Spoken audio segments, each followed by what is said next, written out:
20, yes, yes. Class number 20.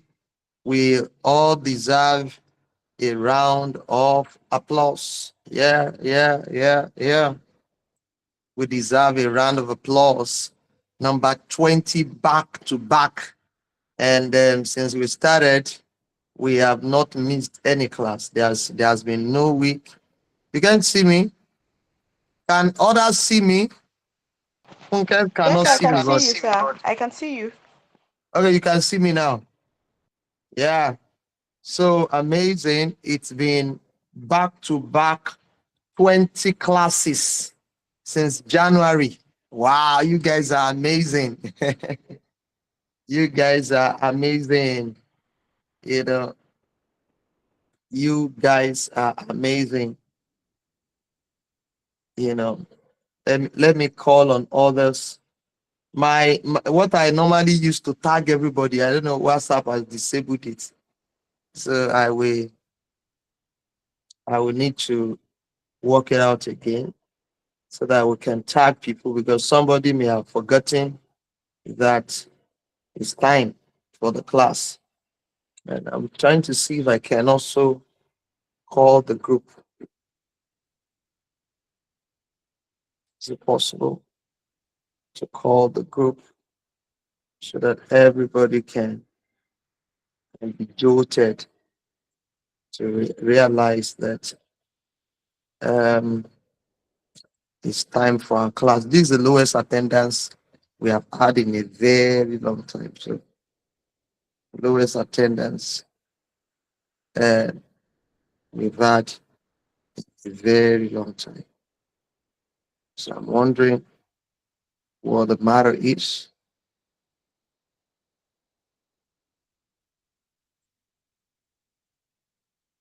What the matter is.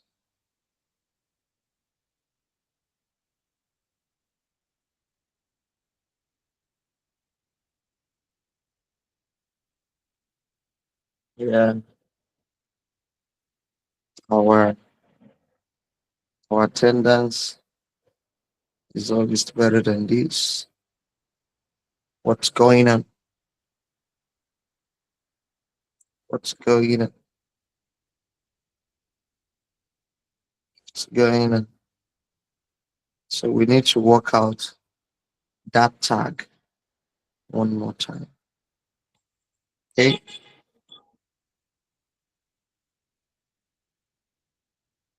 Always attendance in the long term. We're just about maybe 15 of us on this call. Very, very unusual. So let's see if we can remind other people that it's time. It's time, people. It's time, people.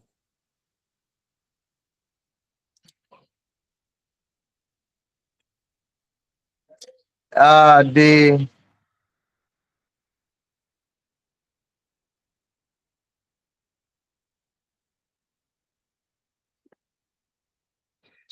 All right, guys. So I think we should I think we should hit the ground running. All right. So like I was saying, it's our 20th class. We've been on this back to back for a little bit of time, and finally we have come to the 28th class. Amazing. I want to celebrate all of you who have been part of this movement, who's been part of this class since we started. I believe that it has been of great value to you ever since then, and that you've been blessed and blessed and blessed, and you are getting the best preparation you can get by the grace of God for your marriage. I want to congratulate you if God has helped you to come thus far in the program. You are most blessed, right? God has helped you to come thus far in the program. A lot of people have fallen out. There's some people who have, fallen out because they cannot undo the rigor of the program. But here you are, you're still standing. Can you imagine that? You are still standing. You're still pressing on. So I want to congratulate all of us who are still pressing on, and we have been able to follow up the class up until now. Now, um, yesterday, last week, we began to look at the subject of sex in marriage, and we had such a very wonderful time together last week. This week is part two, and we hope that by next week we are going to round up on the subject of sex and move very quickly to the final part of our learning. How many of you read the? How many of you have read the write up I did regarding my our experience with our in-laws, um, the story of the pressure we faced from our parents as a result of our decision to wait. Yeah, yeah, yeah. Great, great. Some of you have read it, and maybe you've seen that it's not a walk in the park. It's so, but at least I've shared that story in order to prepare you for what may lie ahead. Yeah. I think somebody said something. I've been what? I've been waiting for it so long. Okay, Ayodeji, what have you been waiting for? I mean, the article you shared, like I've been Eh? waiting for it so long before you shared it. Hello, Ayodeji. Hello, sir. Can you hear me? I can hear you. So, what did you say you've been waiting for? No, the article you were referring to. Okay, okay. You wanted to hear the story, Abby? Yes, yes, Okay, so and you've read it now, yes, sir. so you are well prepared. You are home. You are home and dry. See now, you are home and dry. So, um, so many of you have read the story already, and so I can see that you are properly abreast of all the issues.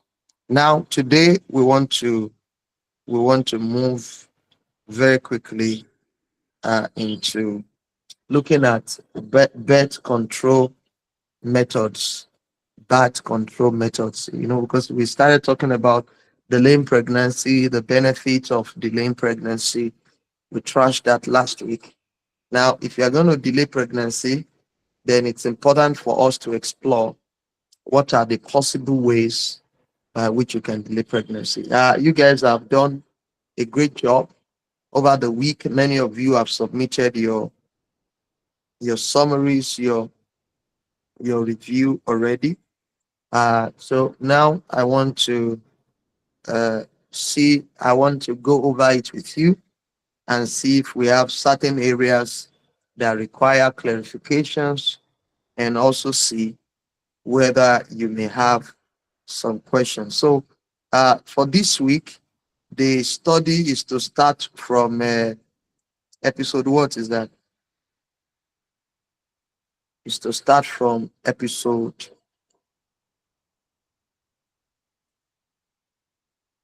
okay, episode 55, birth control methods. Okay, and we discussed the coitus interruptus, and that talks about is the withdrawal method. Okay, the withdrawal method, in which case, shortly before ejaculation on the side of the man, there's a withdrawal, and then the seed is spilled outside the the body, and rather than inside, right? And that's coitus interruptus. And discussed that in episode 55, and I hope you guys have walked through it. In episode 56, um, we discussed the condom, one of the popular ways of birth control. And for all these birth control that we're discussing, we discussed the advantages and the disadvantages of each of these birth control methods.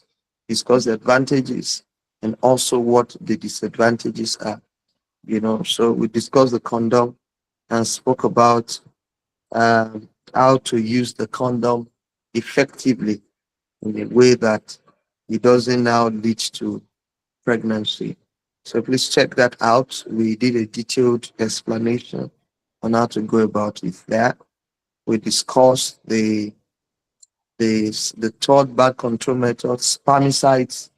That was discussed exhaustively, the advantages, the disadvantages, and some of the challenges of any of this method. We discussed the pill. We discussed the pill also as an option that you can consider.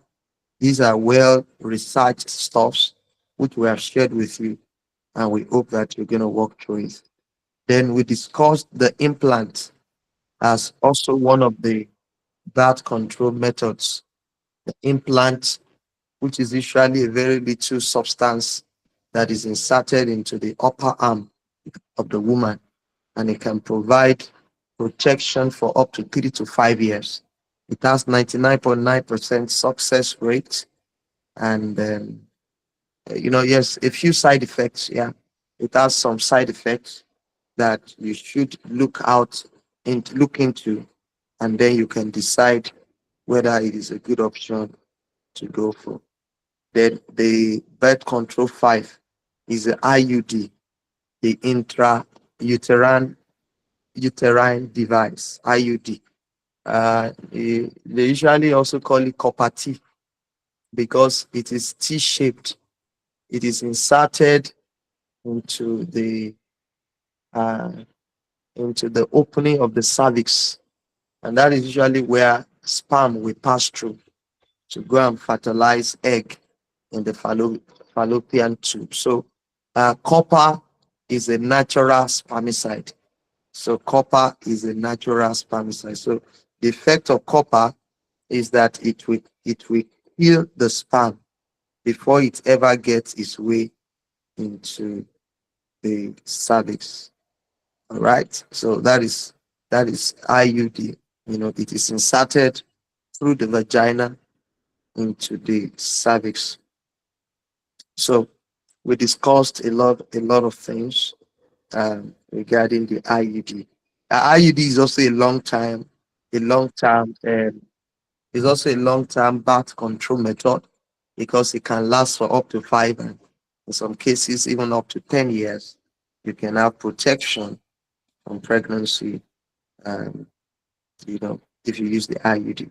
Now we then began to look at the question: is it safe for married women who have never given birth before to take family planning? You see a lot of people approach this subject matter with a lot of fear, and they say, no, if you give birth to your first child first, even if you want to do family planning, give birth to your first child first. Oh.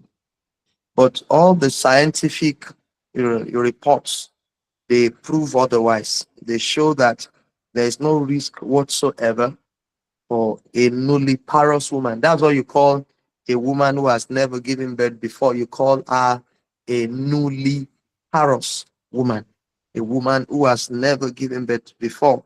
That there is no risk for a nulliparous woman to take on family planning. It doesn't affect the capacity to conceive again after the family planning is removed. Now, because by the grace of God, medical science has advanced, and it has evolved over time to recognize, very how to build, manufacture, birth control drugs or birth control mechanisms in a manner that the dosage that is being released into the body of the woman is quite little, so that within a very short time, the effect can clear from the body and your ovulation will return, your natural functionality will return, almost immediately after.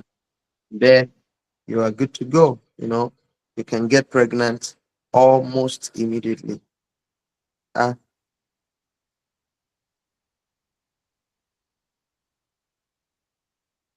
just a moment.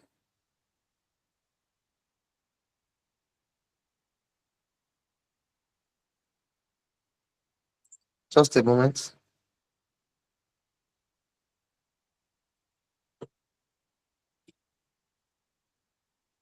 Yeah. So like I said, we see that. So we see that there can be return.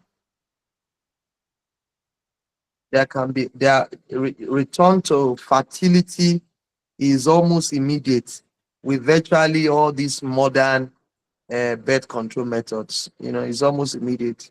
You know, uh, you know that we have tested it. We have tested it for you, all right. And not only us alone.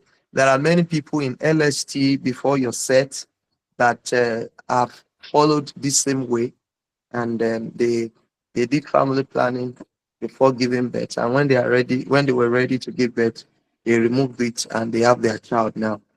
Mm, at least I know one other couple. I know one other couple who are our disciples who followed that, and we did the same thing. We did family planning before before immediately after we got married because we didn't want children yet. And when we're ready to um, when we're done with it and we're ready to give birth to children and we remove the family planning, we got pregnant the second month after. We got pregnant the second month after. So it doesn't have any permanent effect. Don't let anybody scare you, So it's very safe medically. And then episode 61 was where I was advising that you should not follow the medical opinion of chemistry graduates. When it comes to the subject of family planning, contraceptives, almost everybody will be shaking their mouth. Now, almost everybody will claim to have one experience. They have had one story somewhere. They have had this, that. Things that you cannot verify. And many times, some of the stories are, they don't give you complete picture. There's this somebody that used family planning. This is what happened. They wouldn't know whether there were other medical conditions that that person had, or contributed or whatever, or whether even the story they are telling is an incomplete story. So, but it was where I was advising that if you want to follow this way, please take the opinion of experts and any other person who's not an expert in the field, discard their opinion. When we wanted to go in this direction, we sat down with a gynecologist, an obstetrics and gynecologist, and this is the expert in the field of conception and delivery. And we sat down with the gynecologist, and the gynecologist told us that, you know, uh, you know, the fact that we had not given birth before was not going to be a problem if we take on the family planning. And when we're ready, we can easily get pregnant. And he's very experienced and he's a professional in the field. We took his advice as reliable. And I told my wife then, I said, any other person's advice is irrelevant because they are not experts. And so most of the stories they're going to be telling you, they are incomplete stories, half-baked stories, stories that doesn't have head or leg, so advising that you should not follow medical opinion of chemistry graduates. These articles, you have to read it yourself to get the best out of them. Our class, as you know, this is the 20th class, so you know by now that when we come for a class like this, it's meant to just be a review, a summary, and a time when we can attend to questions. You are not supposed to be hearing about these things for the first time in the class, right? And episode 62 then talks about the most important sex organ, and we noted that the most important sex organ, what makes the sexual life of couples to be vibrant Is not, is not very attractive sexual bodily features. Those are not the things that make the sexual life of a couple to be active and vibrant. I told the story in this episode 62 of a particular couple that I had the privilege to counsel at a time. The two of them were in their fourth year of marriage. And when the wife was talking to me, she told me that the two of them had not had sex for 11 months. They are in the same house, you know, they live under the same roof. I guess, they were in the same room, but at this time they had separated rooms because of the bitterness and the fightings. And that for 11 months, they did not have sex. They could not imagine undressing, in the presence of each other. They could not imagine involved in sex with each other because there was no peace in the marriage. And so I noted that peace is the most important sex organ. When you pursue peace in your marriage, plenty sex will follow you. And the principles that will help you to achieve peace are the likewise principles which we had labored to establish in the earlier part of this study. So we were trying to show that there is a very strong link between keeping your likewise obligations and a successful sexual life in marriage. And this is something that you need to be, take important note of. So in your courtship now, labor to build your spirit synchrony, your soul synchrony, which we treated in the courtship segment. Then keeping your likewise obligations. You need to start practicing from now and let it become your new normal. Now, when you are at peace in your marriage, you will have a more sex in terms of frequency and in terms of quality, because the two of you will be emotionally connected when you are at peace. But when there's no peace in your marriage, when there's constant acrimony, the two of you will be emotionally disconnected, and your sexual bed will be the number one casualty. Couples that are not at peace with each other have very kwashiorkor sex life. So peace is the most important sex organ. I pray that it will not be too late before you recognize this truth. Some of us who are in marriage, we are the one telling you that this is the most important sex organ. The most important sex organ is not a very big penis or big breast or small penis, whatever, or very sensitive clitoris or big clitoris or small clitoris. It's not all of those things. It's not really about being horny. If you are horny and there's bitterness in your heart, if you are horny and your partner has hurt you so badly and you guys you can't stand each other, you will not be able to have sex. Despite the fact that you are very horny. So peace is the most important sex organ in marriage. And I pray that God will give all of you the grace. And that's why I laugh at people who are supposed to use their courtship building principles of peace, principles of peaceful cohabitation, learning all the things we have taught you so far. Who are supposed to use their courtship doing that. They will not use their courtship doing that. In their courtship, instead of building these important foundations that many of you are building in order to have peace in their marriage in future, they will be busy focusing on sexuality in their courtship and ignoring all the important things they are supposed to build. Now, when they now finally enter into marriage, you will be surprised that people that could not wait till marriage to have sex are now in marriage and their sexual bed is on vacation for 11 months. It is so ironical. It's so ironical that what you are supposed to put last is what some of you are putting first. Your courtship is dominated by sexuality, kissing, touching, and all manner of immorality, and all of these has occupied the center space of all your time. And instead of you to have the concentration and focus on building synchrony, building agreements, learning conflict resolution, learning how to love well, learning how to relate and dwell at peace with your partner, instead of you to fixate on learning that now and putting these things into practice. If your fixation is on sensualities and sexuality and bodily interactions, you would be cheating yourself so badly. Now, this couple that I told you about who were not having sex for 11 months, of course, in their courtship, in short, long before they got married, they were already cohabiting. Long before they got married. So they've had a lot of sex before marriage and all of that. And then is it not surprising that the same people who have had a lot of sex before marriage now finally enter marriage, and 11 months they have not slept together? 11 months is a long time, oh, by the way. 11 months is a long time for people not to have sex in marriage. 11 months is a very long time, and you are living under the same house.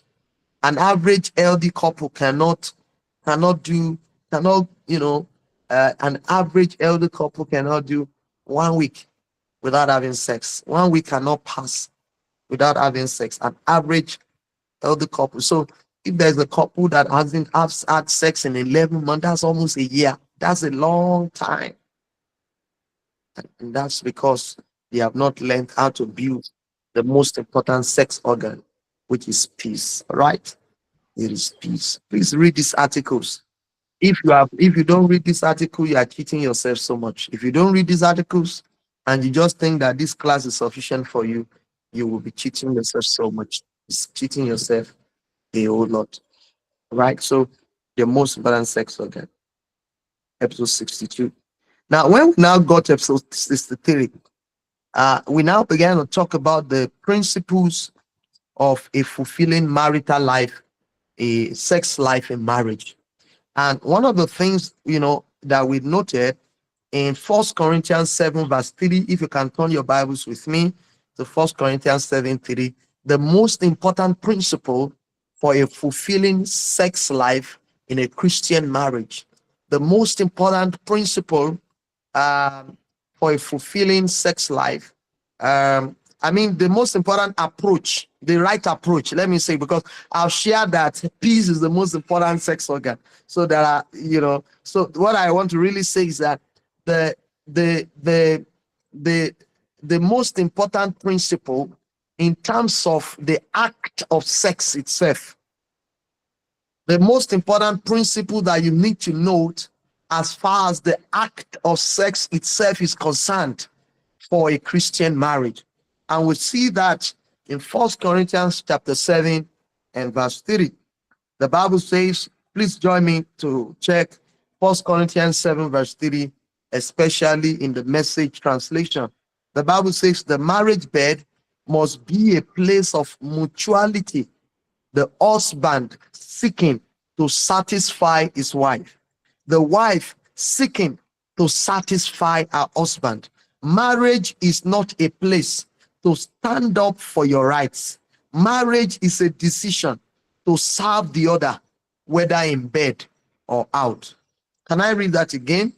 The marriage bed must be a place of mutuality, the husband seeking to satisfy his wife, the wife seeking to satisfy her husband. Marriage is not a place to stand up for your rights. Marriage is a decision to serve the other, whether in bed or out of bed. This is the most important principle in terms of the act of marriage, which I want all of you to put in mind, that for people who are Christian marriage, we approach sex with that mindset and desire of how can we satisfy our partner. We don't focus on ourselves. We don't focus on our own interest. We don't focus on our own enjoyment. We don't focus on our own orgasm.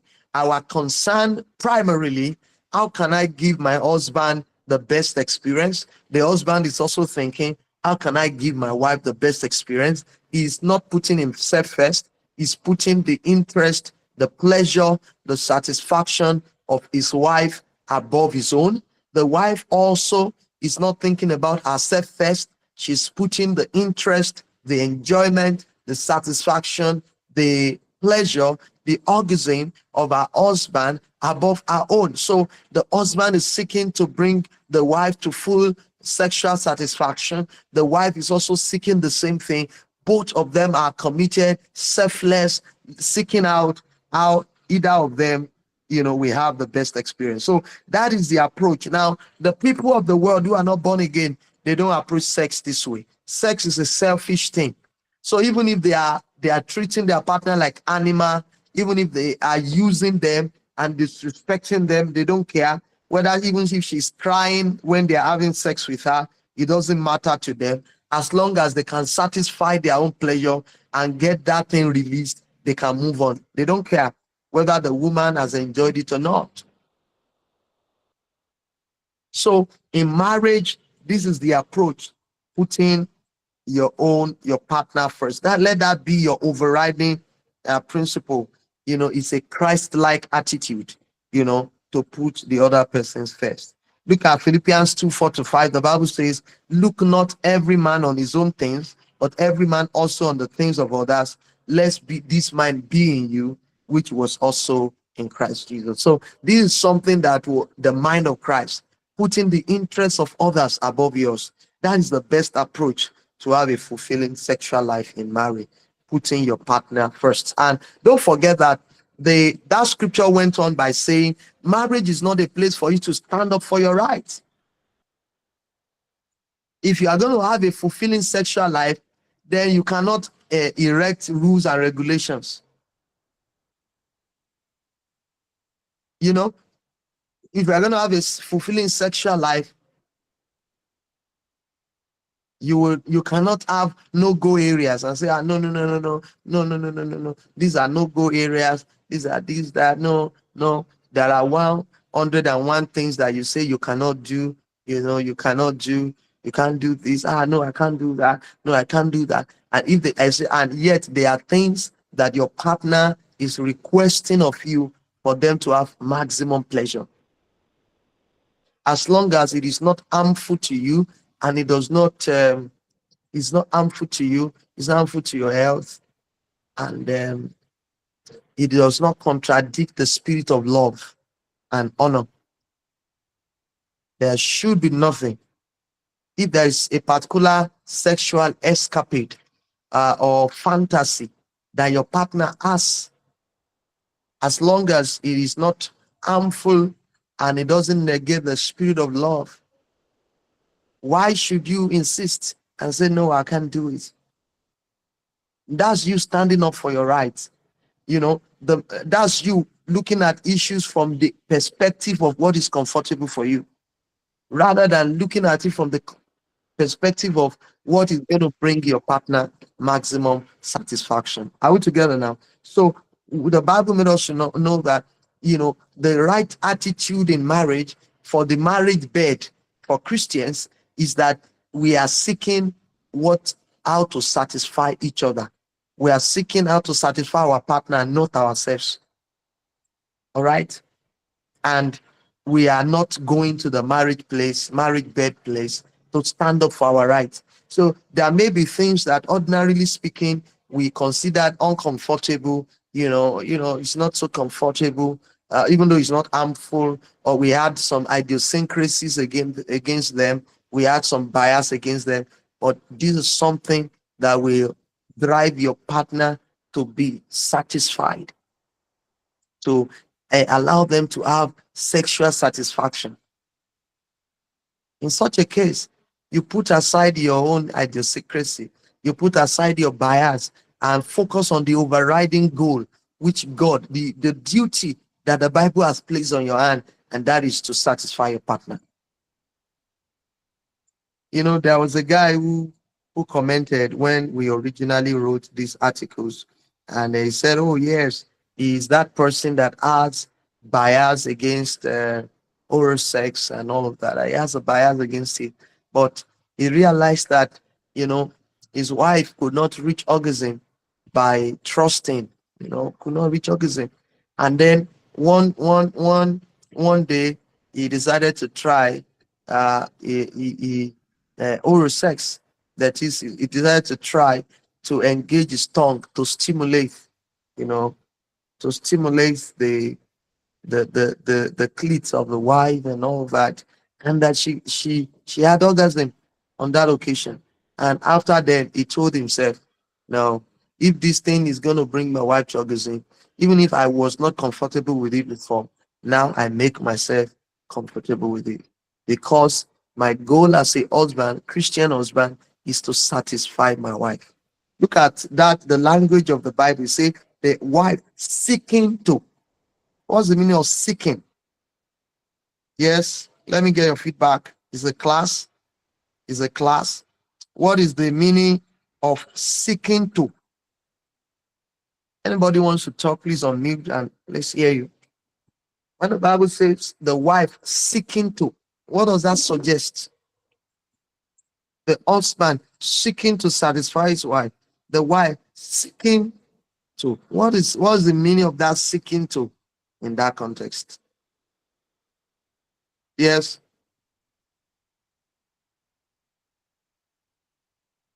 Can you unmute and let's have somebody? I want use your mic, Funke.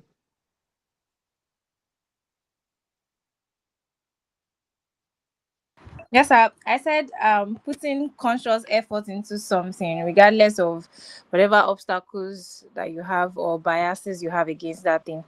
You want to get it done. Putting conscious effort. Yes, good try, good contribution. Any other opinion? Putting conscious effort. So when it says seeking to, what does it suggest? Yeah.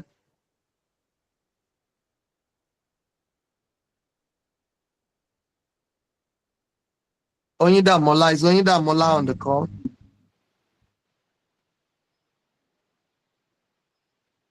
Onyida Mola Adigun, former Miss Adigun. Good evening, sir. She's not here with me now.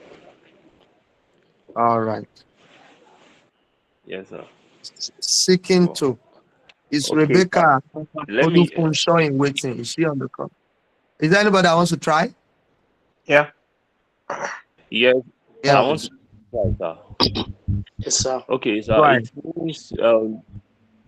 means uh looking forward to improve on something and putting effort to Okay. improve. Putting effort to Putting effort to achieve something. That's what it means to say seeking to. Yes, Mike, do use the mic. Mike should use the mic. to achieve something. Yes. I would be Yeah, it means you doing everything within your capacity towards something, like everything possible, everything you can do within your ability to achieve something. doing everything possible within your capacity. Everything possible. So it's not asking you to just, make a little effort and if if it doesn't work, you just give up. Seeking to doing everything within your capacity to get something achieved. Yeah, wisdom of couple. It is Wisdom of an couple, you effort. have to come. Yeah, it is an effort or intention to achieve a goal or outcome, no matter what it takes. Effort, intention to achieve it no matter the obstacle. Thank you, Victoria Lukaija. Yes, He already said what I wanted to say. I wanted to speak about the intention. There has to be a purpose. So that's intent. what drives the seeking. Yeah, You, yeah. intentionality. So people should recognize that satisfying each other in sex in marriage is not going to come easy. It's not going to come easy. It's not an easy task. Now, for those of you who have not started having sex, you'll be wondering, why is this man making it look, is it not just to do pum pum pum pa? Okay, don't worry. Don't worry. You will not do the pum pum pum now. We'll open the floor for you. When you get to a point in marriage as a man, you will see how laborious foreplay is. You know, as a man, you see how laborious foreplay can be. You will wish that you don't have to do foreplay, that you can just hold the woman, grab her, have sex, ejaculate, and sleep, and go away.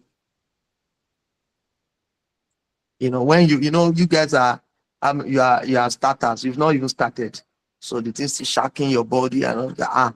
No, is it foreplay? No problem. I'll do it. Yes, you do it. You do it at the beginning, but by the time your marriage is growing, a time will come wherein it will now begin to look laborious. Oh, foreplay. Please, Joe, is it possible that we don't do foreplay? Because you, as a man, foreplay is not. You are not really getting much from foreplay.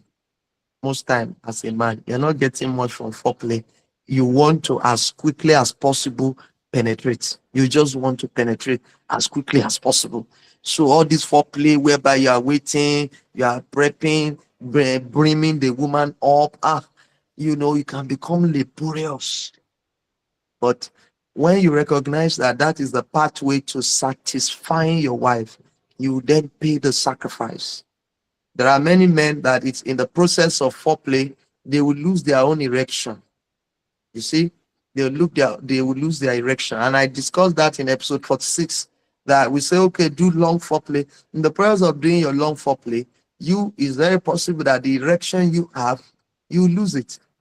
But it's not, there's no problem. I taught you in episode 46 how the wife can help the husband to get his erection back. So don't be afraid that you lose your erection in the process of foreplay. I've already taught your women how they can help you to get your joystick rising up again. So, but what am I saying? To satisfy your wife. I just gave an example.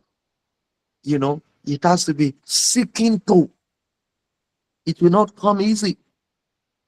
You have to put in the work. You have to put in the effort. As a woman, to satisfy your husband. Say, no, my husband, say, the husband comes and say, my wife, please, I believe, see this missionary position, to sue me, me, missionary alone, me, I'm sorry, please, I'm not doing missionary today. I want to do bicycle style. There's nothing called bicycle style. I'm just joking. But I'm just saying, one style like that, which is very, very exciting. I know that a lot of men like doggy. A lot of men like doggy style because it's very exciting, it's very erotic, it's very fulfilling. I'm not saying your own man will like doggy style, but I just know that a lot of men, maybe your own man is an exception to the rule, likes doggy. And for doggy, a woman will need to exert more energy to do doggy. It's more stressful compared to missionary, because in missionary position, you are in a state of rest. As a woman, you are in a state of rest. Okay, I hope you guys know all these positions. I can share with you the different sex styles we marry for men who do not know.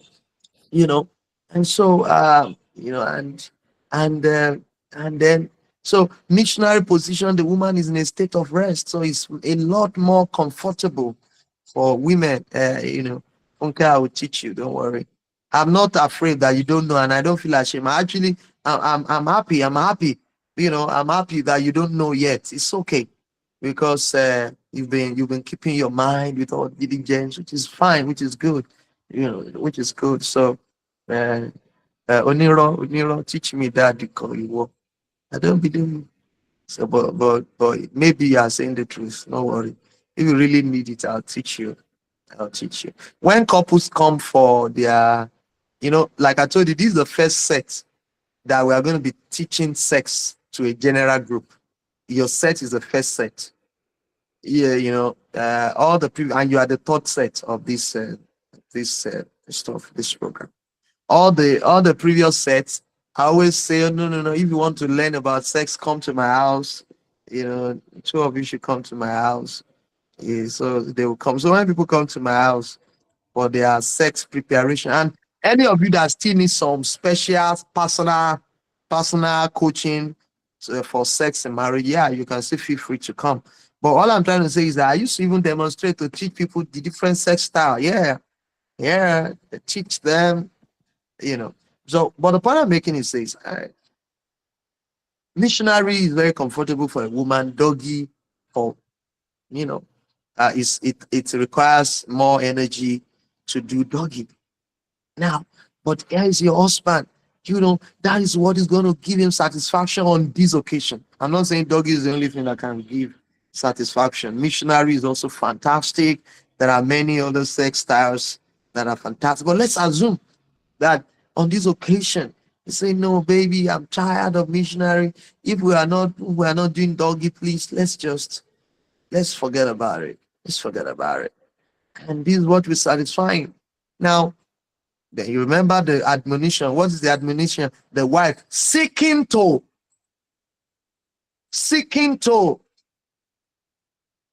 It will not always be comfortable.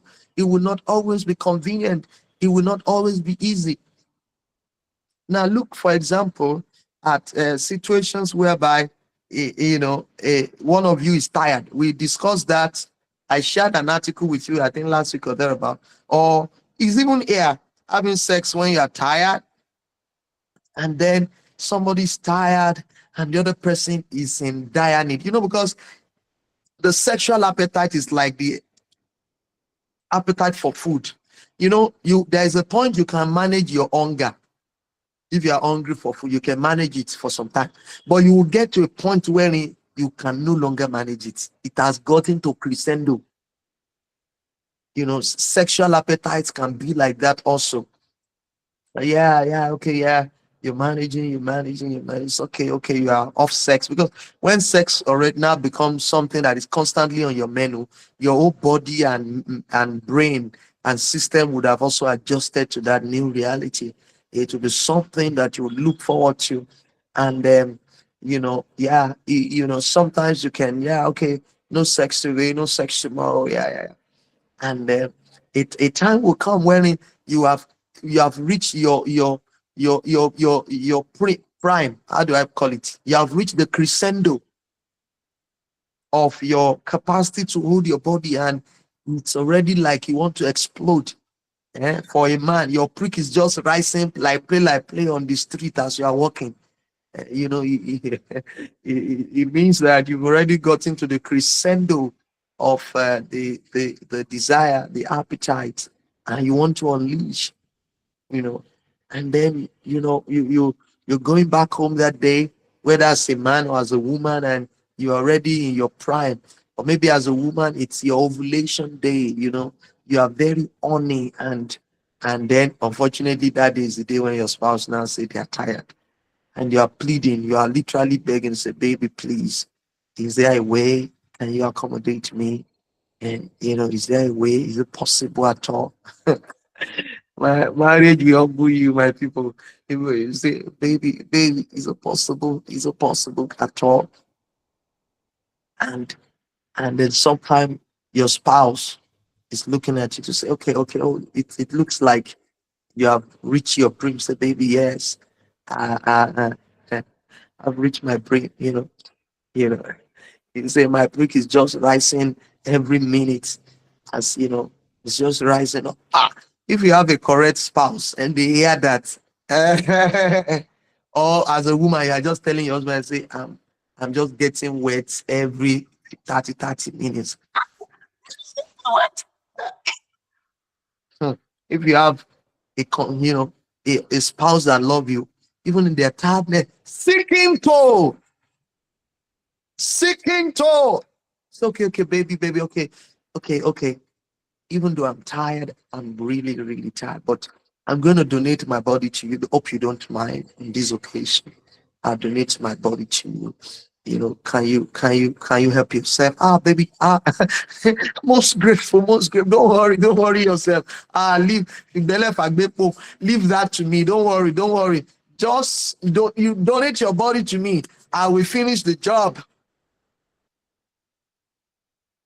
that's the advice. There's this girl, there's this lady that it's my wife that knows trends. She's the one that tell me trends. I'm not on I'm on Instagram, but I'm not active there.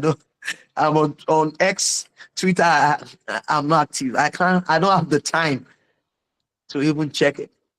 So she told me one popular lady, I think Vicky James or so. Okay. I think Vicky James is the name of that lady. Was you giving this advice to a young girl that just married, and some people were dragging her and say, these people, they are not realistic, they don't know what they are saying. Now, that's not going to be how sex every time we be in your marriage. Nobody has said that's going to be how sex will be every time in your marriage. In which case, one person is doing the job, the other person is just lying there as a log of wood. That's not going to be the kind of sex we have all the time. But there are moments where you need it. Your marriage needs it. Your partner has gotten to their brim, and it doesn't cost you anything. What does it cost you? What does it cost you? I tell married women, because I see more cases of married women complaining about this. I tell them, that's why I'm using married women, but there are, like I always tell you, there are marriages where it is the husbands that are always complaining and giving excuses for not having sex. But I tell both male and female, I say, what does it cost you? If it's okay, let me take the female example. If it's not going to be painful, it's not going to be painful because the man will still do some foreplay. Yes. Even though you submitted, your body's going to do some foreplay. You do some foreplay on you, and then he can help himself with some artificial lubricants for this occasion, so that there will be smooth entry and exit. So it's not going to be painful. So it's not going to be painful. Or there's a little discomfort because you need to fold your leg like this or like that, or the discomfort of you trying to catch a sleep and something is touching you and all of that. But again, even you as a woman, you're still going to get some pleasure from the entire thing. You're still going to get some pleasure. You may not reach orgasm because your mind is really tired, because you need your mind to be involved in sex, most especially as a woman. A woman's mind is very critical to her achieving orgasm. You may not reach orgasm on this occasion, but it's not all bad. You're still going to get some play or some warmth from it. But most importantly, your spouse, whom you love so much, is going to be able to find, a place to unleash that sexual tension. And as he's done, he's happy, he's joyful. He say, "Oh baby, thank you. Oh baby, I appreciate you. I know this particular one was a sacrifice. I love you so much. You are the best thing that has ever happened to me." The man will begin to wax lyrical without you needing to manipulate him, without you needing to beg him. He will wax lyrical. He'll be so excited. He'll be so happy. And you will get paid back in great volumes of love, and he dotting all over you. He changing his DP and uploading your DP or your picture on his DP, on his status, and it's just saying, "My baby, my baby, my baby." When the kind of love that you will enjoy. Don't follow all these women that are confused, that don't have good marriages, that are telling you, don't let them deceive you. If you are shutting down your house, you don't care about your partner's need, and it could be vice versa. I will describe that of a man. You are shutting down your partner's need again and again and again. You can't, even if you say you have a right, okay, but do you know that you won't get love from them? Even you will not enjoy them. You won't enjoy them because, well, you have chosen to do what is within your right, to withdraw your body perpetually, and you are not even ready to do any little sacrifice to accommodate your spouse. It's all right. That's within your right. But it's also within their right not to love you. It's within their right not to be excited in the house, because you can't flog a child and also stop the child from crying. So if you choose to act rashly, to follow some of your social media confused feminists or whatever, or masculine, whatever anybody is telling you, if you choose to follow them, it's okay. I congratulate you, follow them. But prepare for the result that you will get, because you cannot, if you do not accommodate your partner and they have bottled up sexual tension and they are touchy, they are angry, you can't say that you don't like their reaction. You have to cope with it. You have to just manage, because you have sown a seed and you must reap the fruit. But if you go the way that we are teaching you, it's a higher way, it's a wiser way. If you have nothing to lose, if you are a man, for example, and you are tired, you're so tired, but at that moment, your wife wants to have sex. Your wife wants to have sex at that moment. And you're tired. Okay, and you go this way on this occasion, say, oh, baby, all right, I can see that this thing is choking you. You want to have sex, that's all right. Okay, I'm so tired, I'm so fagged out. Can I submit my body to you on this occasion? And you do the work. You say, oh, baby, thank you. I'm going to do the work. Let the man lie down. No matter how tired you are as a man, if your wife strokes your manhood, it will rise.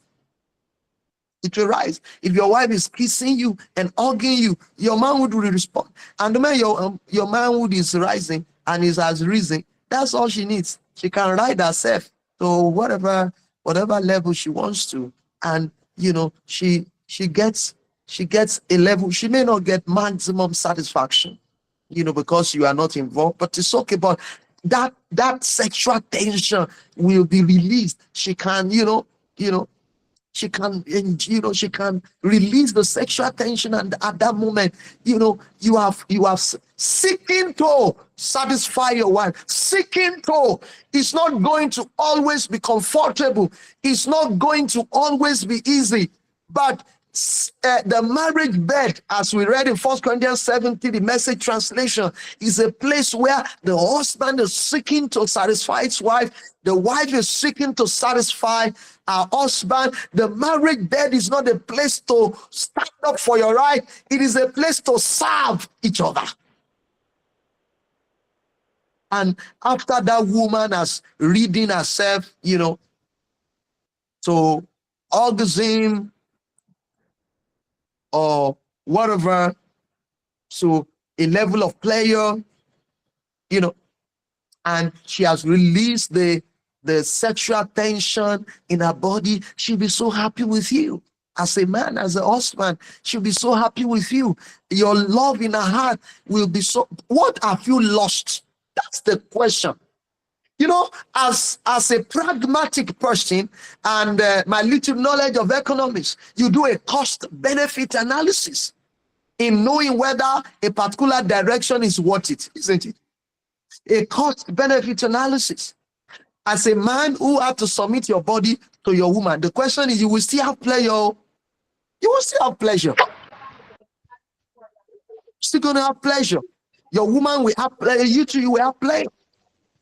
As a woman that is submitting your body to your husband in the way we have described, you will still have some pleasure. Even though you may not have the maximum, you still have some pleasure. But most importantly, your husband is happy. Now, what is the cost? If you compare the cost to the benefit of accommodating each other, the cost of it compared vis-a-vis the benefit, which one outweighs the other? Which one outweighs the other?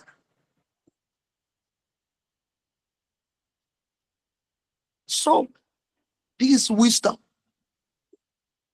So that's the point that I needed to stress.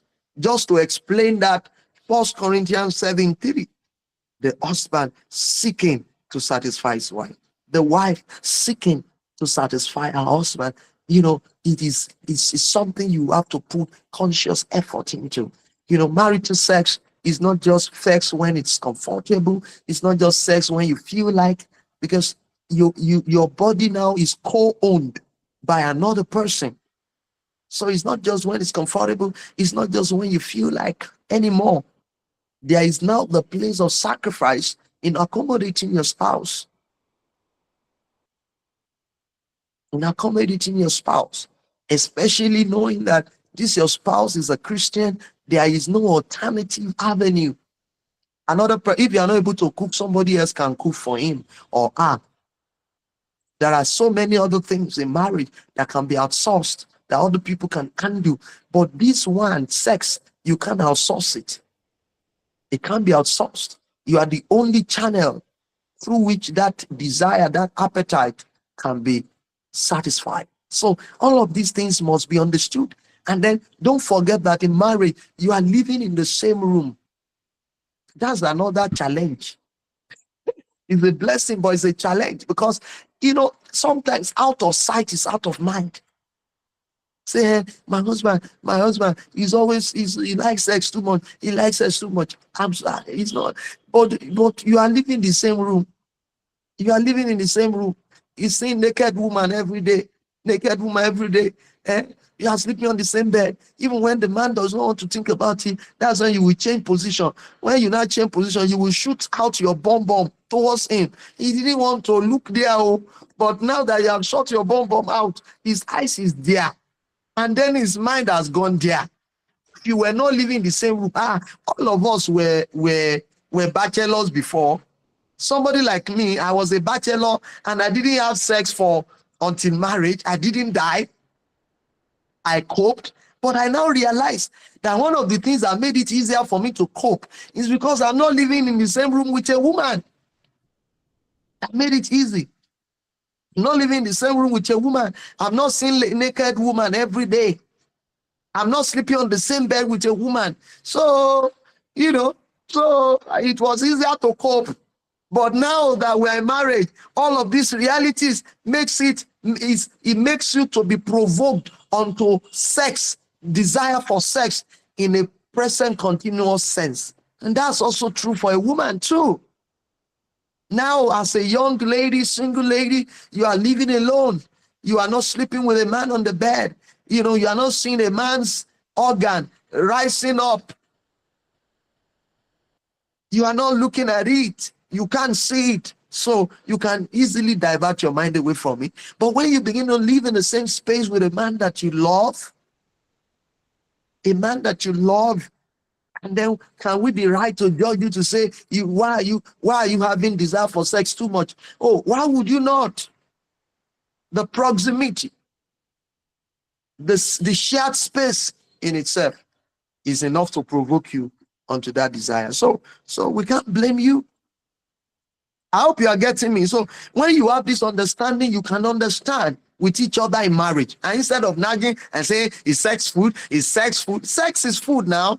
Yes. Let me answer your question.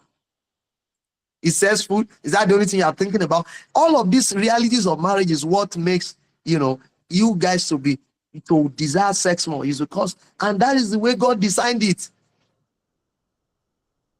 If you don't want your husband to be thinking about having sex with you, maybe you should separate rooms. Or you don't want your wife to want to have sex with you, separate rooms or separate houses, be far away from each other. You stay in Abuja, let the husband stay in Lagos. You're doing marriage by correspondence. Yes. If you want to do marriage well, stay in the same space. Part of the implication is that sex will always be on the menu because of that, shared space and all the visions, all the pictures that you don't see all the time as a single person, but which you now see every time now, which will perpetually provoke you onto wanting to have sex. Am I talking good tonight? Is somebody still there? So I guess we've done some justice to seeking to the husband, seeking to satisfy his wife, the wife seeking to satisfy her husband. The marriage bed is a place of which is not a place to stand up for your right. It's a place to seek to satisfy each other. Hallelujah, praise God. Hallelujah, praise God. Where am I now? Right, so marriage bed. Okay, so we discussed When a spouse wants more sex than the other is willing to give, the path to peace. I think you should read that up on your own. 65, episode 65, the libido of a circumcised woman.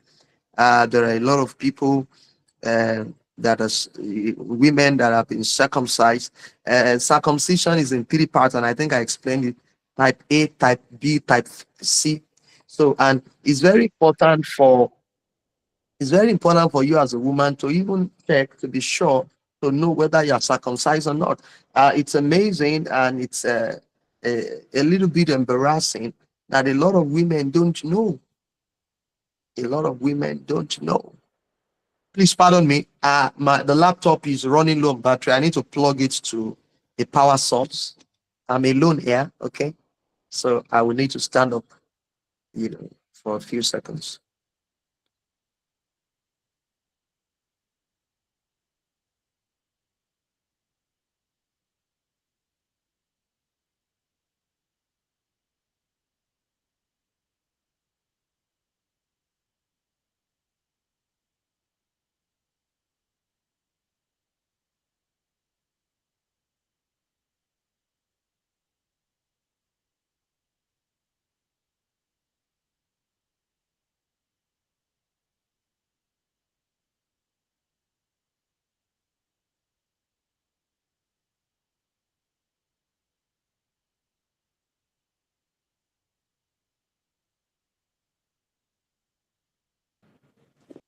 All right, thank you so much for waiting for me. Yeah. So what am I saying? I was saying that it's embarrassing that a lot of women don't even know whether they are circumcised. I have asked women, sometimes in counseling, maybe somebody has some sexual issues that's come for counseling and and I'm asking them, okay, are you circumcised? They don't know. I don't know whether I'm circumcised or not. I say, in this generation.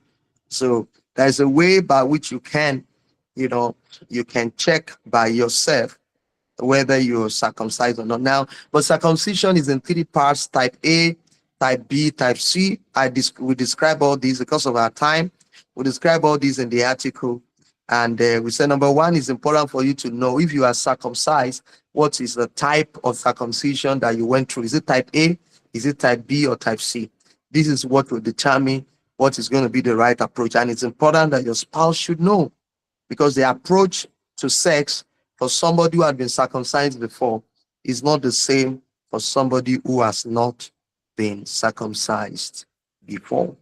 All right. So please check that. So, but all we're trying to say is that it's somebody who has been circumcised can still enjoy sex and can still have orgasm.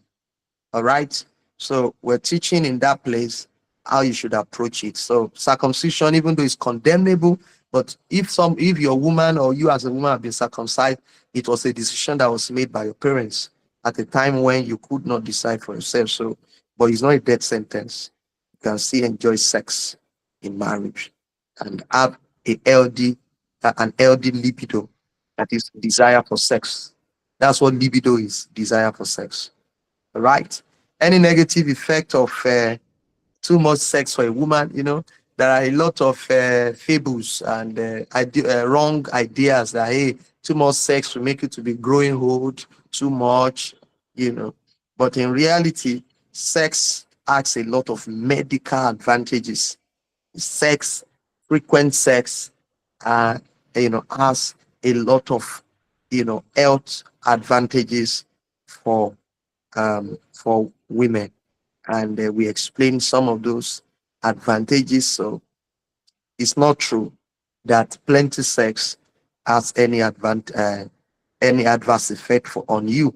You will say um, sex will keep your immune system humming, improves your bladder control, lowers your blood pressure, counts as exercise, lowers heart attack risk. It's a painkiller and improves your sleep. And we can testify to that, and eases stress. So sex is like medicine. Sex is like medicine, So both men and women who have sex often and frequently, they have very healthy cardiovascular health. they have lower risk of heart attack, all right, because sex is extremely therapeutic, all right. So look that up, very important. So, and there we've addressed the question of the fact that neither tiredness nor depression should make you to run away from sex. Neither tiredness nor depression. I hope you have read. How many of you have read that episode? I think that is the last one that I shared for this week. Yeah, episode 67. How many of you have read episode 67? That the fact that you're tired is not a reason why you should not have sex, and I've discussed that. Then the other aspect I've not discussed that is fact that you're depressed, you have depression, you're unhappy, and I shared a story there how that sex is an antidepressant. Sex actually can lift your mood and bring you out of depression. So when you are depressed, you need sex. You need sex. When you are depressed, you actually need to have sex. That warmth of fellowship with the person that is the most important person in your life has the capacity to lift you out of depression and give you hope, you know. And I don't want to go into that because of time. I want to allow some 30 minutes for questions, or else I would have broken down that. I would have broken that down.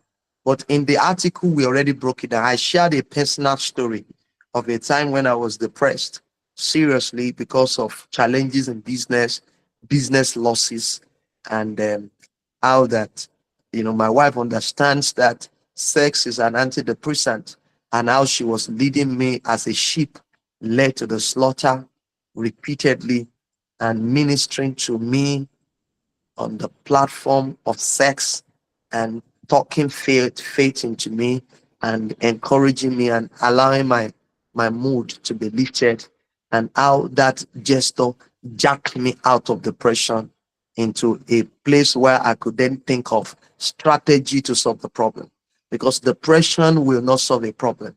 If you are depressed in the face of a challenge, you're already defeated. All right. It is not depression or anxiety that solves problem. It is strategy that solves problem.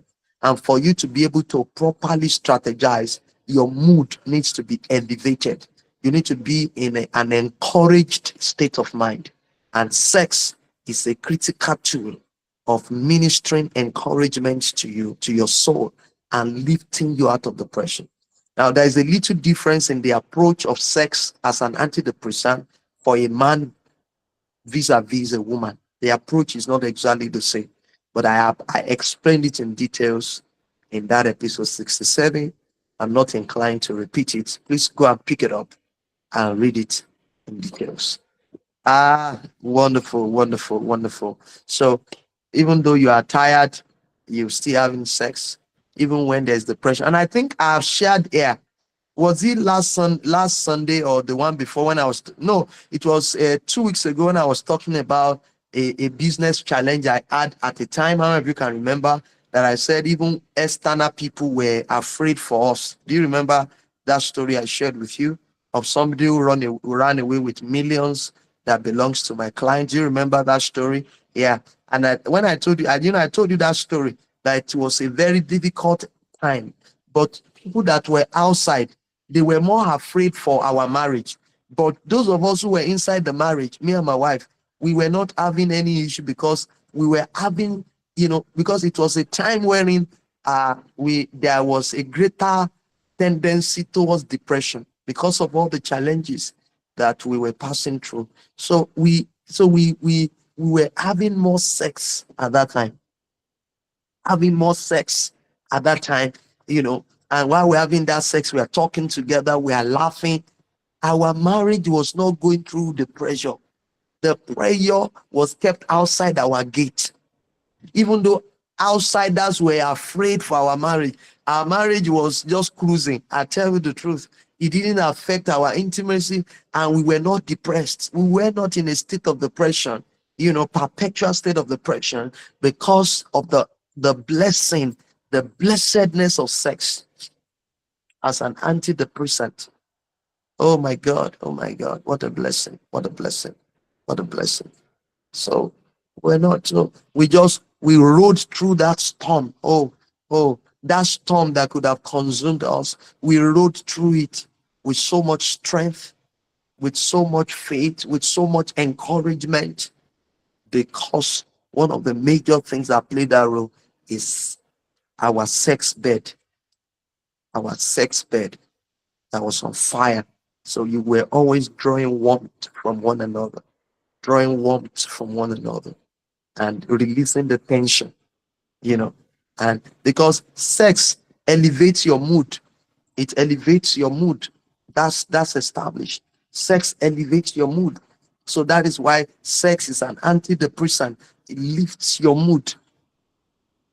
It lifts your mood. Are we there now? So that's what makes it an antidepressant.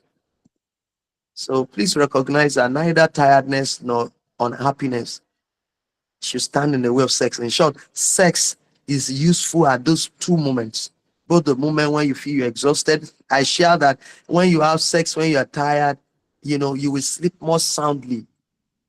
You sleep more soundly because when you orgasm, you release all the tension in your body. And then there's one hormone that is released at the point of orgasm that helps you to sleep more soundly. I can't remember the name of the hormone now, but it is established. You can fact check me, So when that hormone is released, it makes you to have sound sleep. So even when you're tired, you want to have sex so that you can release all the tension in your body and have sound sleep. You sleep like a baby. So when you wake up the following morning, your whole mind is clear. Your body's rejuvenated. Your mind is rejuvenated. You feel very fresh like a baby. Let's all lift up our hands at this moment and thank God for the blessing of sex. Lord, thank you for sex. Lord, thank you for sex. If you are not raising your hands in worship at this moment, you are wrong. You are not believer. If you are not raising your hands up wherever you are in worship to the Lord of Lords, the King of Kings, just say with me, Lord, thank you for sex. Thank you for the blessing of sex. Thank you, Lord Jesus. Yeah, it's a blessing. Such a good blessing. Such a good blessing. Ladies and gentlemen, at this juncture, I bring this lecture, this summary, this review to a close, and I will now open the floor for questions, clarifications that you may have. Thank you very much.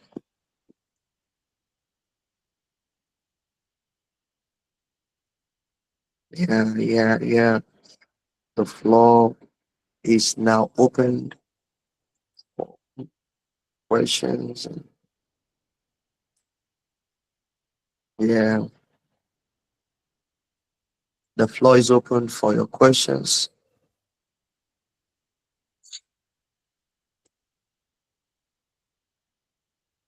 Contributions, clarifications.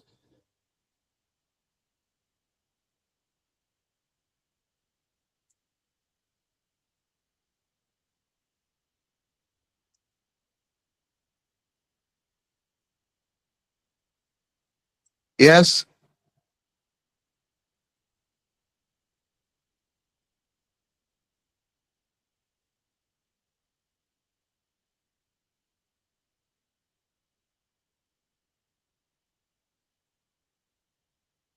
does it mean there is no question? Can couples use sex toys?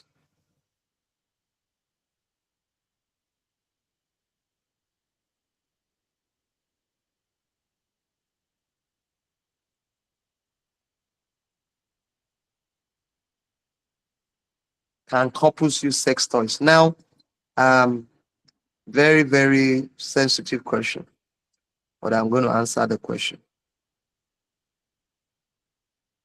Uh, the biggest challenge with sex toy is that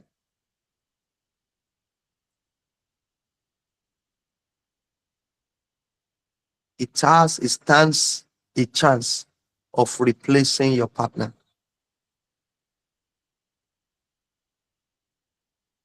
It stands a chance of replacing your partner. So sex toys are very many. So I wouldn't know. For example, I know that there's this thing called uh, what is this thing that this Senator Maburu wanted to buy? Then that it became a scandal. There are these mannequins. Is it mannequin that is built like a woman? Uh, what do they call it? They are built like a woman, and you know, and then a man can go and be inserting his organ into it to ejaculate. I think that's also sex toy. That's sex toy. Now that replaces the wife. That's very destructive. Replaces the wife. Which other uh, yeah, okay. No. I will talk about dildo vibrator. I know about dildo and vibrator, but there is one. It has a name. They will, all these things, all these structures that they used to sell clothes in the market. It looks like that. Are you aware of all these things that they used to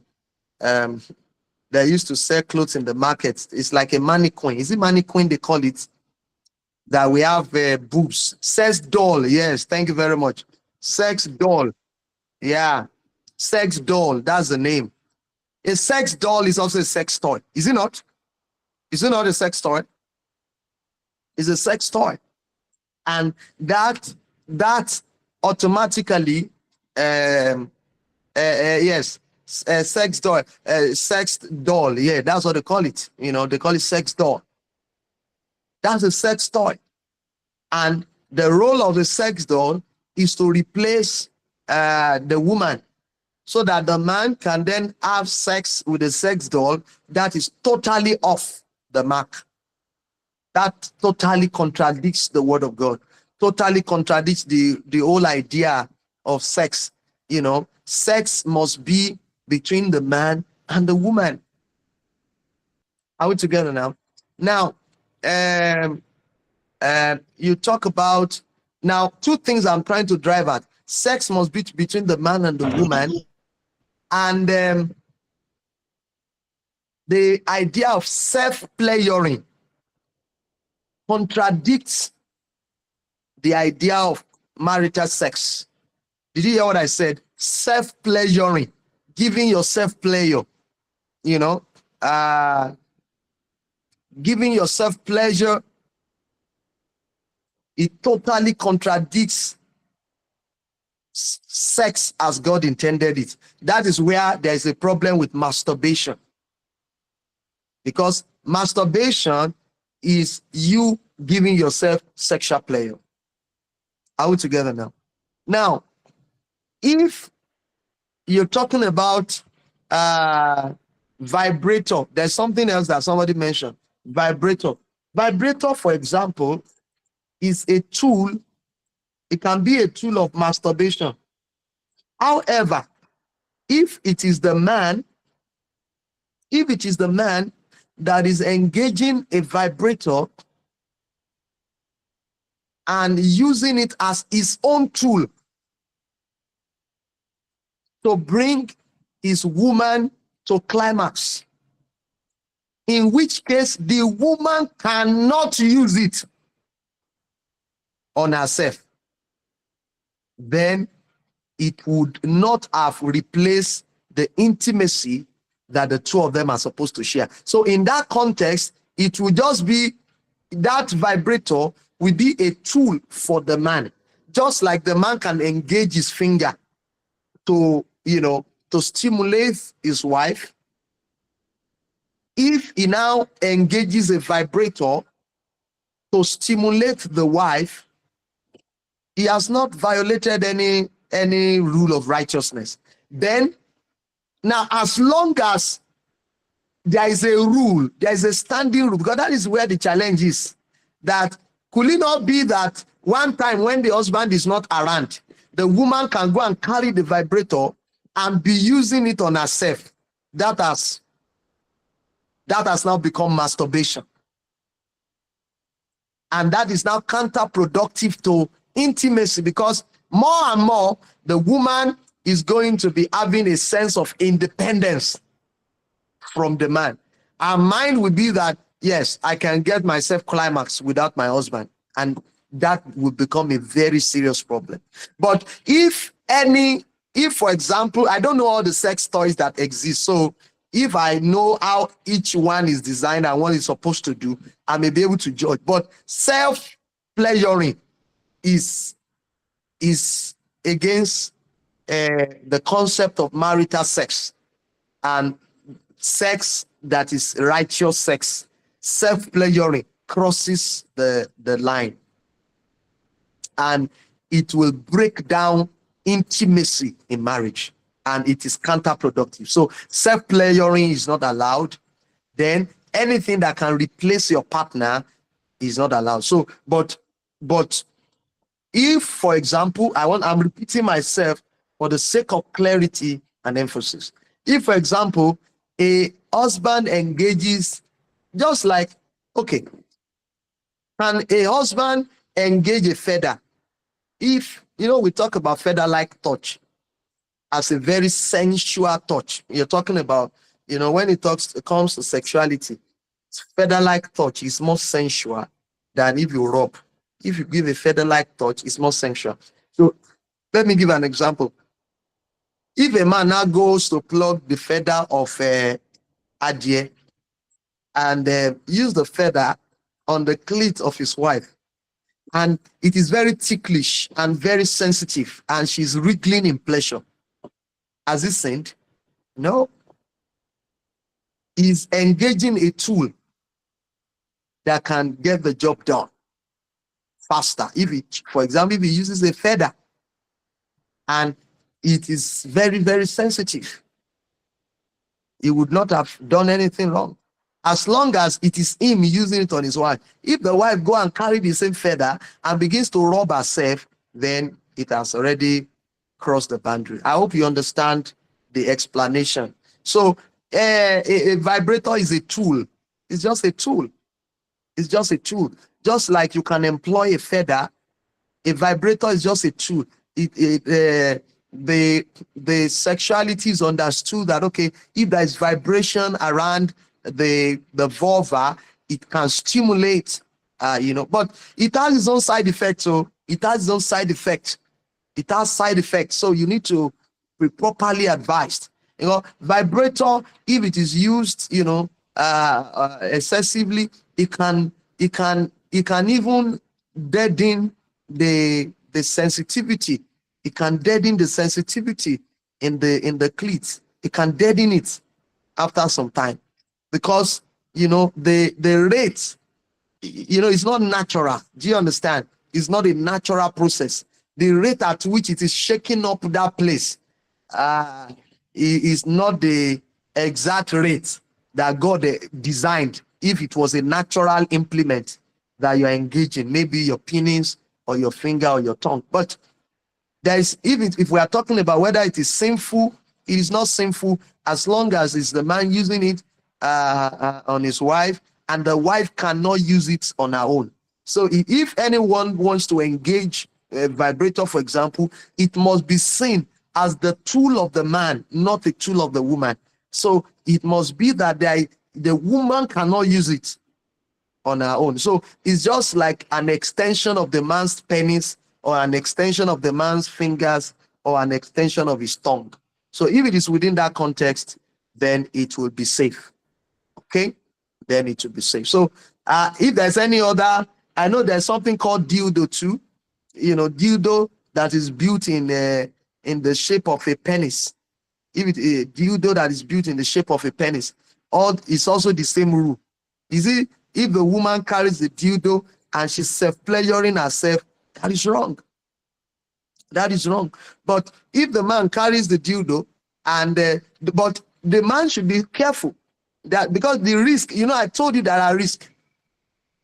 If you allow your wife to get used to something that is not natural, I hope that when you now want to insert your own penis I hope she will not be saying remove it, remove it, remove it. Go and bring the dildo.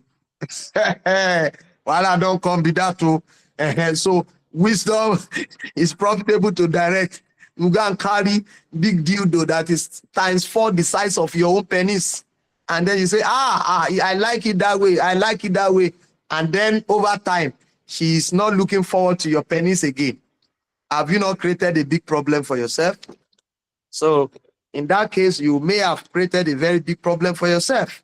So that is where wisdom, wisdom is profitable to direct on these issues so that sex toy will not take your place in your marriage.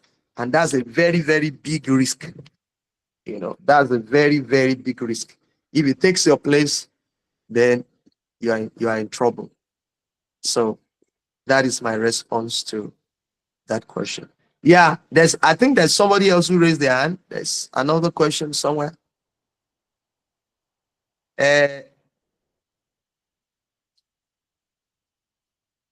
Okay. You need clarification on female circumcision, A from B from C. Please go and read it. Go and read the article. If you have, or have you read the article and you don't understand? Damilola Wolabi, have you read the article and you don't understand? Or you have not read the article? Can Wolabi Damilola answer my question, please? Or you are no longer online?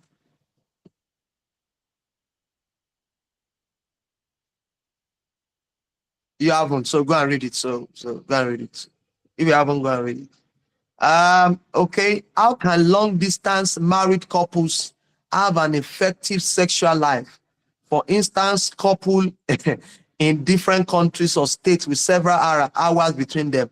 Let me answer your question, Victoria. Married couples in long distance relationship cannot have an effective sexual life.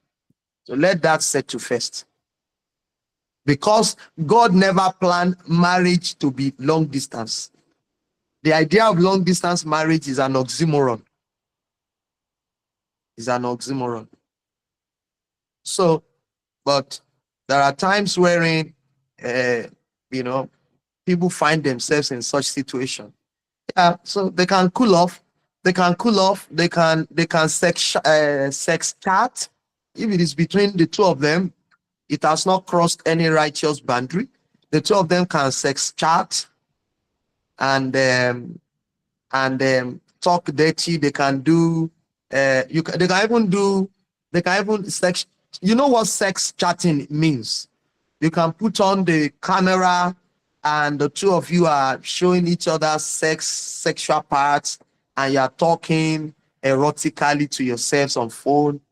Yeah, it's between the husband and wife that are married. There's nothing wrong about that.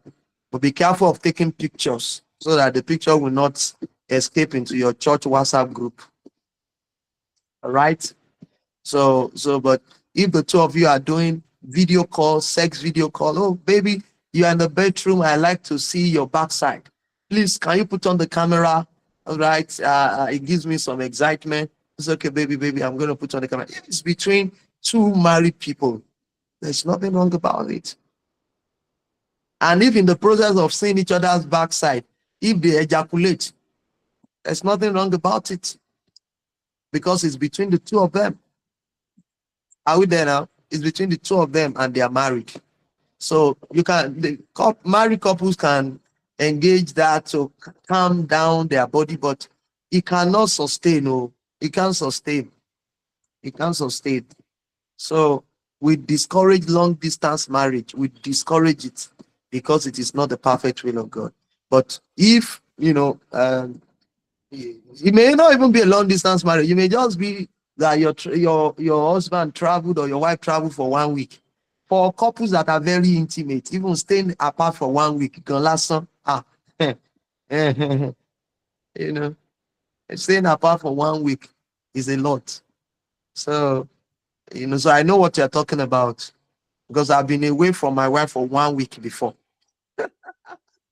In the lifespan of our marriage, I've been away from her for 1 week before and I nearly died. So during that 1 week, we were catching up on video call, and yes, we can do some video calls but it will not satisfy. It cannot satisfy. It can only, give you some excitement, some pleasure, but it can't really satisfy. So I hope I've answered your question. So they can't have effective sexual life. If I'm going by your question I said, how can they have effective sexual life? They can't have effective sexual life if they are not together. So that one is sure. But these are some of the things that some people engage just to keep calming their nerves a little bit until they can come together again. Okay, I didn't even see Babalola Oluwasegun's question. Can married couples living at long distance engage in sex chat and call? Yes, I've answered that question. So I've answered that question.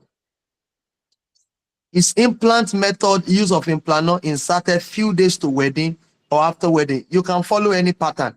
What really matters is that it is inserted immediately after the period so that it would have started working before your ovulation. Do you understand? That's why.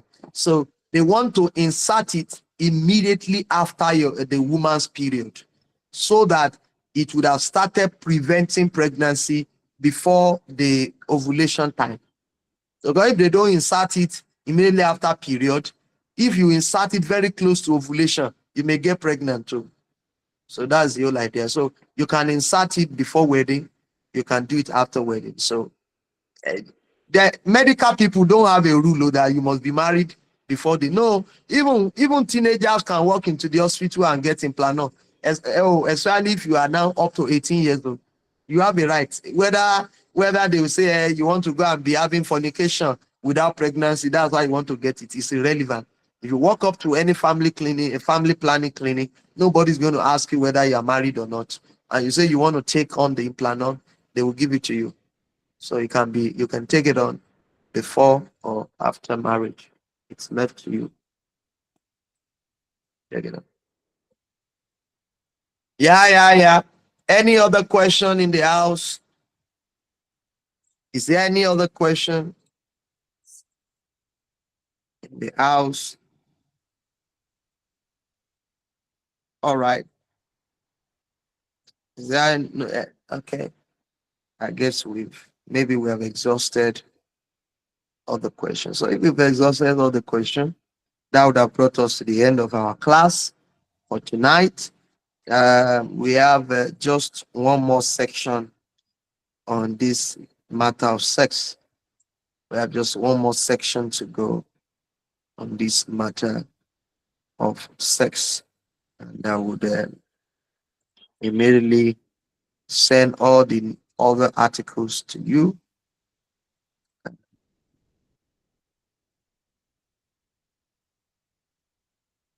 I'll send the other articles to you so that you can check it out. Yeah, so I'll send the other articles to you. I'm already sending them because I don't want to forget.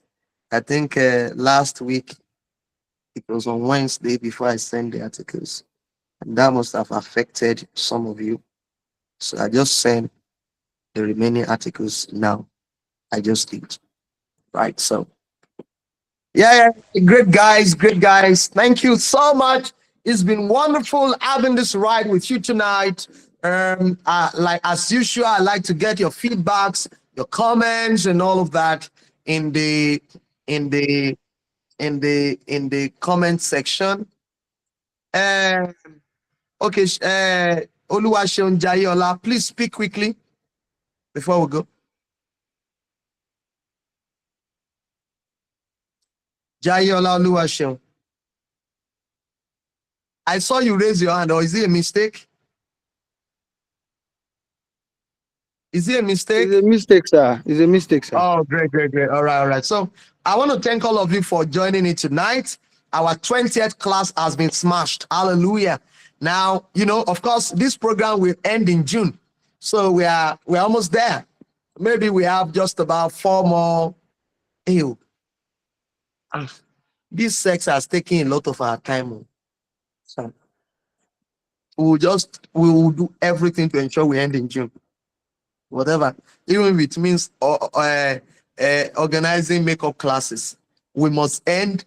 I will by July. This class is over.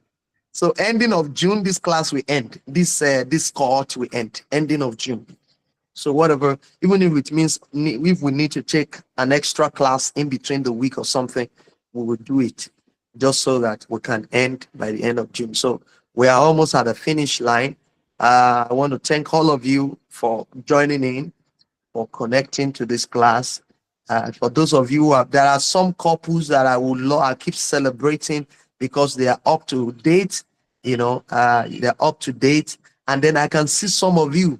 You are catching the fire. For instance, Oluwafunsho, Folorunsho,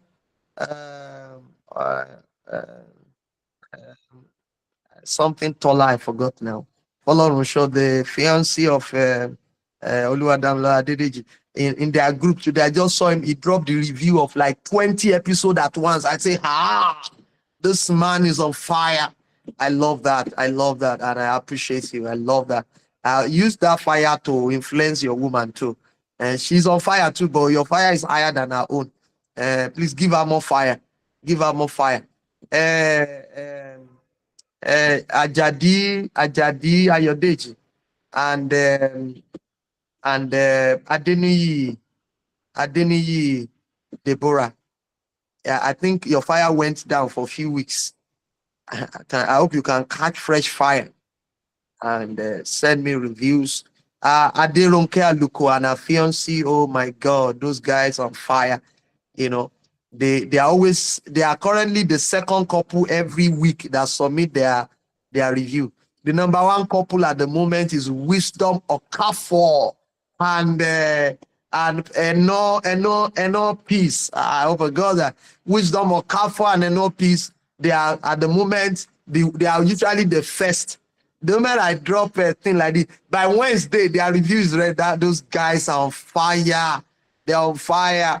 They are currently, I know every week now they're doing great.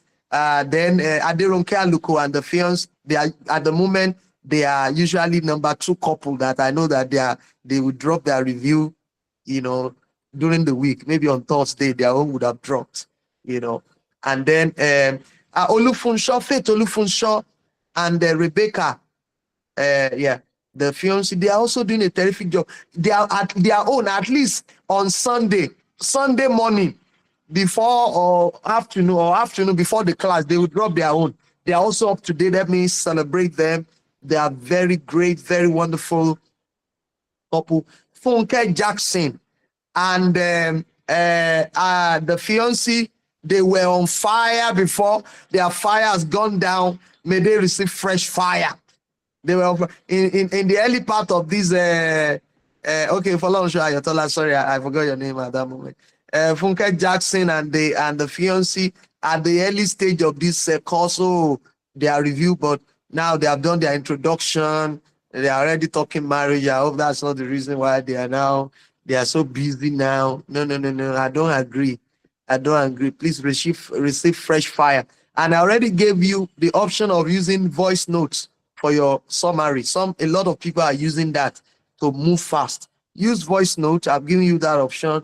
Use voice notes to do your summary so that you can be fast if typing is laborious. All right? Please catch up. Don't say I will, say we will. Yes.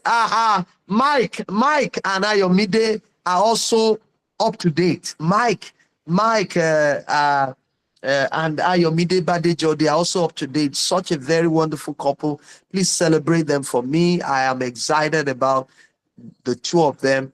I don't know if Badejo took an excuse to be away tonight, and I don't know. I will check, but I'm not sure. They are not too far behind, but I'm not too sure they are up to date yet. I'm not too sure, but I know they are not too far behind. I don't know whether what's the name of this, my brother? Whether he's on the line, the fiancé of Ife Badejo. Whether he's on the line, I just forgot now. Whether he's on the line. Papa T. Oh, Papa T. And Oluwaseyi for me. Oh my God. The two of them too. Oh my God. They are, they too latest Sunday night. They have dropped their review up to date. Papa T, such a great guy. And Oluwaseyi for me, very beautiful lady, very beautiful, wonderful lady. They're also doing a great job. I hope I've not left anybody out. There are some of you that are also doing great. I hope I've not left anybody out. Oh, please, forgive me if I go and leave you out. So it's not deliberate. So please. So, those of you who are catching up, please catch fire. Love BJ, you just left. John Akinshola, are you on the line or you have left? John Akinshola, have you left already? So please catch fire. God is going to help us in Jesus' name. So I like to get your review, your comments about today's class. I always enjoy reading it. I love feedbacks. It encourages me.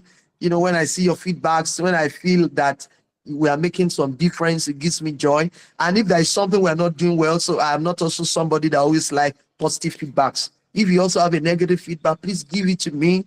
You can put a little grace, but still share it. It will help us to be better and to be able to serve you better. All right. So I like to get your feedbacks. Thank you, gentlemen and ladies. Until we come our way, each other's way again next week, let your head lack no oil. Let your garments always be white, and live joyfully with the fiancé of your youth, for that is your best reward for all your labor under the sun. I love you all. God bless you. Bye.